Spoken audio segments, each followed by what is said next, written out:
शांति। 2 दिसंबर 2023 बाबा के महावाक्य। मीठे बच्चे, समय प्रति समय ज्ञान सागर के पास आओ।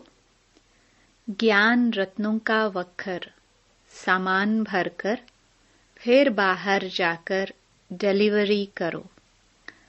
विचार सागर मंथन कर सेवा में लग जाओ। प्रश्न: सबसे अच्छा पुरुषार्थ कौन सा है? बाप को कौन से बच्चे प्यारे लगते हैं? उत्तर: किसी का भी जीवन बनाना यह बहुत अच्छा पुरुषार्थ है।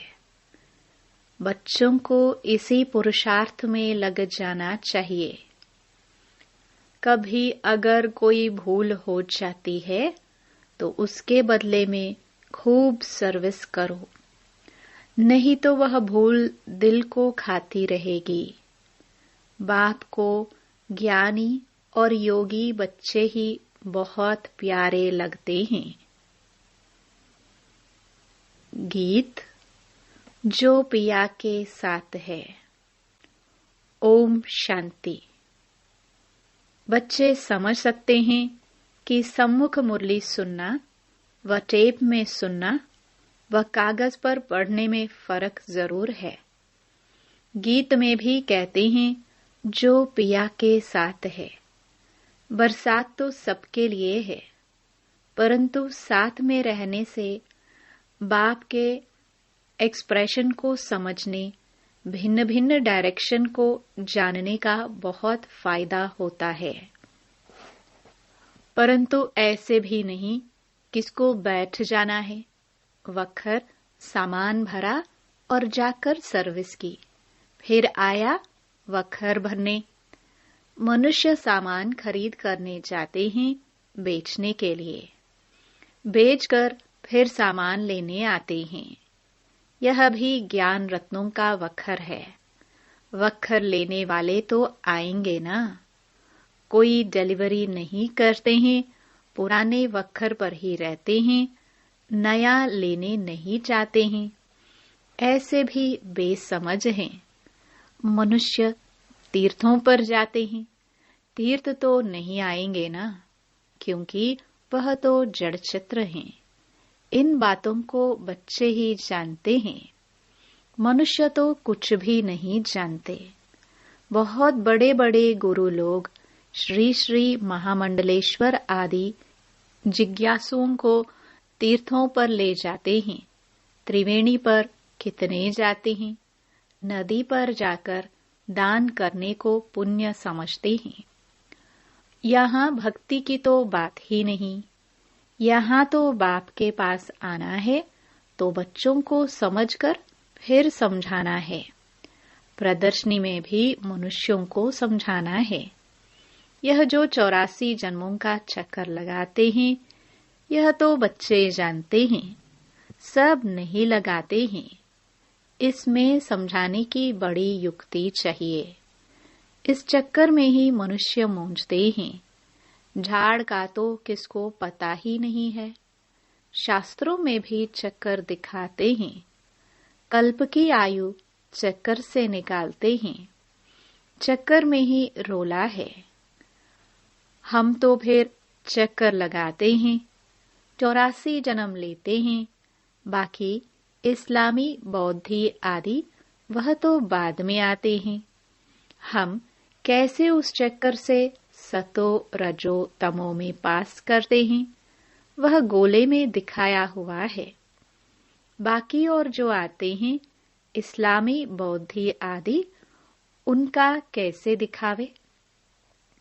वह भी तो सतो रजो तमो में आते हैं। हम अपना विराट रूप भी दिखाते हैं। सतयुग से लेकर कलयुग तक पूरा राउंड ले आते हैं। छोटी है ब्राह्मणों की, फिर मुख को सतयुग में, बाहों को त्रेता में, पेट को द्वापर में, फिर टांगों को लास्ट में खड़ा करे। अपना तो विराट रूप दिखाए। बाकी अन्य धर्म वालों को कैसे दिखाए। उसे भी शुरू करे तो पहले सतो प्रधान, फिर सतो रजो तमो। तो इससे सिद्ध हो जाएगा कि कभी भी कोई निर्वाण में नहीं गया है।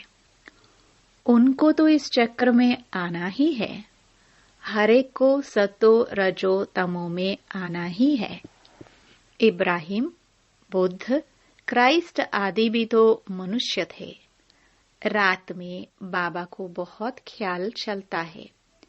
ख्यालात में फिर नींद का नशा उड़ जाता है। नींद फिट जाती है।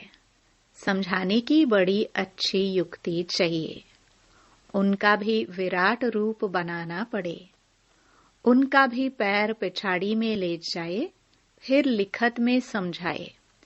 बच्चों को समझाना है, क्राइस्ट जब आते हैं उनको भी सतो रजो तमो से पास करना पड़ता है।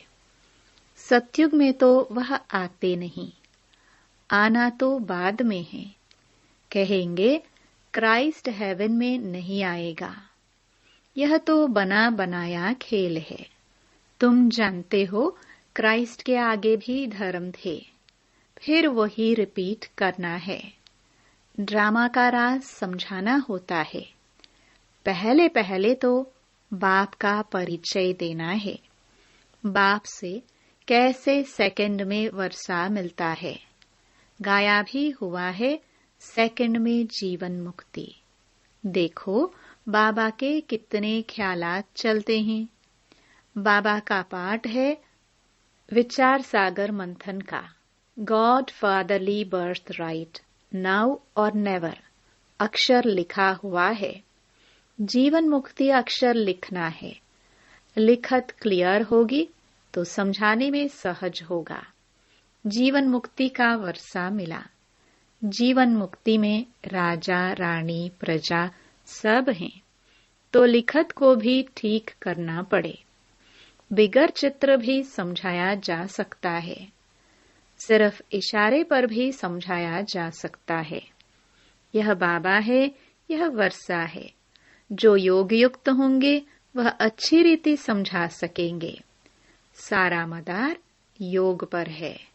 योग से बुद्धि पवित्र होती है, तब ही धारणा हो सकती है। इसमें देही अभिमानी अवस्था चाहिए। सब कुछ भूलना पड़े। शरीर को भी भूलना है। बस अब हमको वापस जाना है। यह दुनिया तो खत्म हो जाने वाली है। इस बाबा के लिए तो सहज है, क्योंकि इनका धंधा ही यह है। सारा दिन बुद्धि इसी में लगी हुई है। अच्छा, जो गृहस्थ व्यवहार में रहते हैं उनको तो कर्म करना है। स्थूल कर्म करने से वह बातें भूल जाती हैं। बाबा की याद भूल जाती है। बाबा खुद अपना अनुभव सुनाते हैं। बाबा को याद करता हूँ। बाबा इस रथ को खिला रहे हैं, फिर भूल जाता हूँ तो बाबा विचार करते हैं। जबकि मैं भी भूल जाता हूँ तो इन विचारों को कितनी तकलीफ होती होगी। इस चार्ट को बढ़ा कैसे सकते होंगे। प्रवृत्ति मार्ग वालों के लिए मुश्किल है। उन्हों को फिर मेहनत करनी पड़े। बाबा समझाते तो सबको हैं। जो पुरुषार्थ करते होंगे वह रिजल्ट लिख भेज सकते हैं। बाबा जानते हैं बरोबर डिफिकल्ट है। बाबा कहते हैं रात को मेहनत करो, तुम्हारा थक सारा उतर जाएगा। अगर तुम योग युक्त हो, विचार सागर मंथन करते रहेंगे तो। बाबा अपना अनुभव बताते हैं। कब और बातों तरफ बुद्धि चली जाती है तो माथा गर्म हो जाता है। फिर उन तूफानों से बुद्धि को निकाल इस विचार सागर मंथन में लग जाता हूँ तो माथा हल्का हो जाता है। माया के तूफान तो अनेक प्रकार के आते हैं। इस तरफ बुद्धि लगाने से वह थकावट सारी उतर जाती है, बुद्धि रिफ्रेश हो जाती है। बाबा की सर्विस में लग जाते हैं तो योग और ज्ञान का मक्खन मिल जाता है। यह बाबा अनुभव बता रहे हैं। बाप तो बच्चों को बताएंगे ना, ऐसे ऐसे होगा, माया के विकल्प आएंगे, बुद्धि को फिर उस तरफ लगा देना चाहिए। चित्र उठाकर उसी पर ख्यालात करना चाहिए तो माया का तूफान उड़ जाए। बाबा जानते हैं कि माया ऐसी है जो याद में रहने नहीं देती। थोड़े हैं जो पूरा याद में रहते हैं। बड़ी बड़ी बातें तो बहुत करते हैं। अगर बाबा की याद में रहे तो बुद्धि क्लियर रहे। याद करने जैसा मक्खन और कोई है नहीं, परंतु स्थूल भोज बहुत होने से याद कम हो जाती है। बॉम्बे में देखो, पोप आया, कितनी उनकी महिमा थी, जैसे कि सबका भगवान आया था। ताकत वाले हैं ना। भारतवासियों को अपने धर्म का पता नहीं है। अपना धर्म हिंदू कहते रहते हैं। हिंदू तो कोई धर्म ही नहीं है। कहाँ से आया, कब स्थापन हुआ, किसको पता नहीं है। तुम्हारे में ज्ञान की उछल आनी चाहिए। शिव शक्तियों को ज्ञान में उछल मारनी चाहिए। उन्होंने तो शक्तियों को शेर पर दिखाया है सारी ज्ञान की बात। पिछाड़ी में जब तुम्हारी में ताकत आएगी तो साधु संत आदि को भी समझाएंगे। इतना ज्ञान जब बुद्धि में हो तब उछल आ सकती है। जैसे चक्राता गांव में खेती करने वालों को टीचर पढ़ाते हैं तो वह पढ़ते नहीं, उनको खेती बाड़ी ही अच्छी लगती है।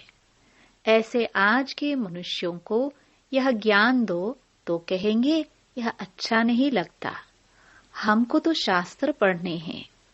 परंतु भगवान साफ कहते हैं, जप तप दान पुण्य आदि से अथवा शास्त्र पढ़ने से मेरे को किसी ने नहीं पाया है। ड्रामा को नहीं जानते, वह थोड़े ही समझते हैं। नाटक में एक्टर्स हैं, पाठ बजाने यह चोला लिया है। यह है ही कांटों का जंगल। एक दूसरे को कांटा लगाते लूटते मारते रहते हैं।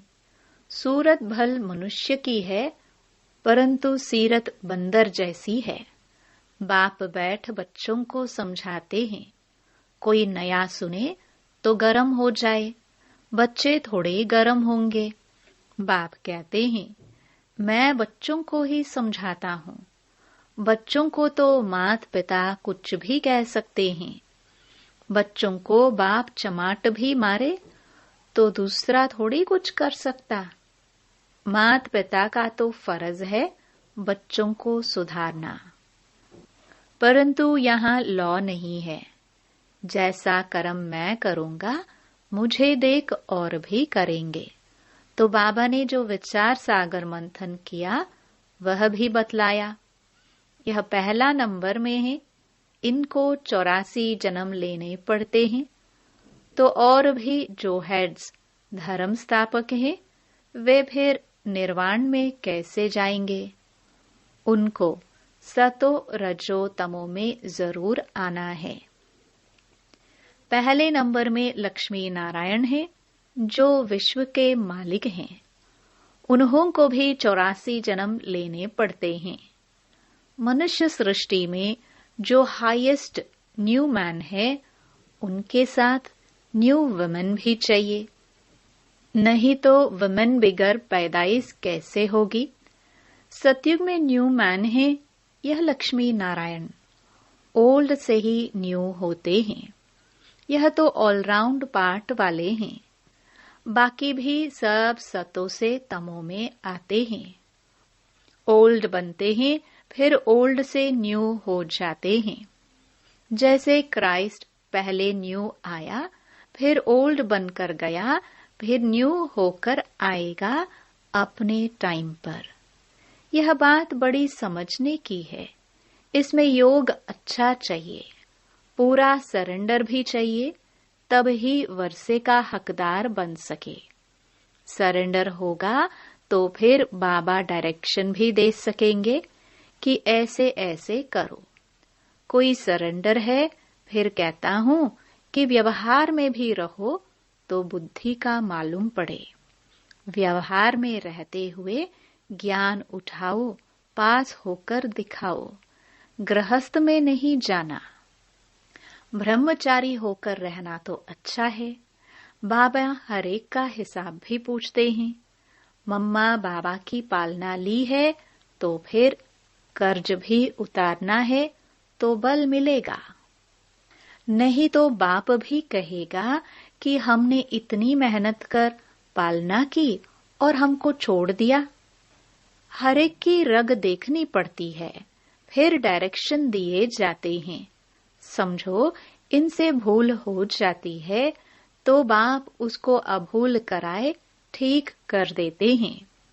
यह भी कदम कदम श्रीमत पर चलते रहते हैं। कब नुकसान हो जाता है तो समझते हैं ड्रामा में था। आगे फिर ऐसी बात होनी नहीं चाहिए। भूल तो अपने दिल को खाती है। भूल की है तो उसकी एवज में फिर बहुत सर्विस में लगना चाहिए। पुरुषार्थ बहुत करना चाहिए। कोई का जीवन बनाना यह है पुरुषार्थ। बाबा कहते हैं मुझे योगी और ज्ञानी सबसे प्यारा है। योग में रहकर भोजन बनाए खिलाए तो बहुत उन्नति हो सकती है। यह शिव बाबा का भंडारा है, तो शिव बाबा के बच्चे जरूर ऐसे योग युक्त होंगे। धीरे धीरे अवस्था ऊंच होती है, टाइम जरूर लगता है। हर एक का कर्म बंधन अपना अपना है। कन्याओं पर कोई बोझ नहीं, हाँ बच्चों पर है। बड़े बच्चे हो गए हैं तो माता पिता को बोझ पड़ता है। बाप ने इतना समझाया, इतना समय पालना की है तो उन्हों की पालना करनी पड़े। हिसाब चुकतू करना है तो उनकी भी दिल खुश होगी। सपूत बच्चे जो होते हैं तो वह मुसाफिरी से लौटने पर सब कुछ बाप के आगे रखते हैं। कर्जा उतारना है ना। बहुत समझने की बातें हैं। ऊंच पद पाने वाले ही शेर मुआफिक उछलते रहेंगे। अच्छा, मीठे मीठे सिखिलदे बच्चों प्रति माता पिता बाप दादा का याद प्यार और गुड मॉर्निंग। रूहानी बाप की रूहानी बच्चों को नमस्ते। धारणा के लिए मुख्य सार। पहला, योग में रहकर भोजन बनाना है। योग में ही रहकर भोजन खाना और खिलाना है। दूसरा, बाबा ने जो समझाया है उस पर अच्छी रीति विचार सागर मंथन कर योग युक्त हो औरों को भी समझाना है।